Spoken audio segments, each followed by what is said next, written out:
ശിലാസ്ഥാപനം നടന്ന് 15 ദിവസമായിട്ടും വയനാട്ടിലെ കോൺഗ്രസിന്റെ ടൗൺഷിപ്പിൽ ഒരു വീടിന് പോലും കല്ലുവെച്ചില്ല. ഉദ്ഘാടനം നടത്തിപ്പോയ നേതാക്കൾ എത്തുന്നതും കാത്തുകിടക്കുകയാണ് കുന്നംപറ്റയിലെ ഭൂമി. എല്ലാത്തിനും മുമ്പ് എനിക്ക് ഇത് തുറന്ന് കാണണം.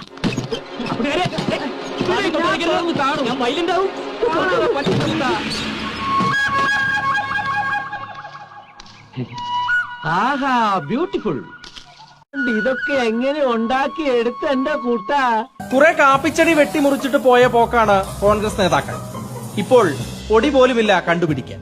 തോട്ടഭൂമി വാങ്ങുന്നുവെന്ന CPM ആരോപണത്തിലാണ് ആദ്യം കോൺഗ്രസ് വീണത്. കണ്ടുവച്ച ഭൂമി ഒഴിഞ്ഞ് കുരുക്കുകളില്ലാത്ത ഭൂമി കണ്ടെത്താൻ പരക്കം പാഞ്ഞു. ദിവസം നീളുംതോറും വിമർശനവും നീണ്ടു. ഒടുവിൽ ഒരു വിധേനയാണ് ഈ സ്ഥലം കണ്ടുപിടിച്ചത്.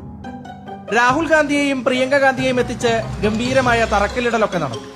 പക്ഷേ പിന്നെ ആരെയും ഇവിടെ കണ്ടിട്ടില്ല. ആളനക്കമില്ലാത്ത ഭൂമിയിൽ നേതാക്കളുടെ ശല്യമില്ലാത്തതിനാൽ കിളികൾ സ്വൈര്യവിഹാ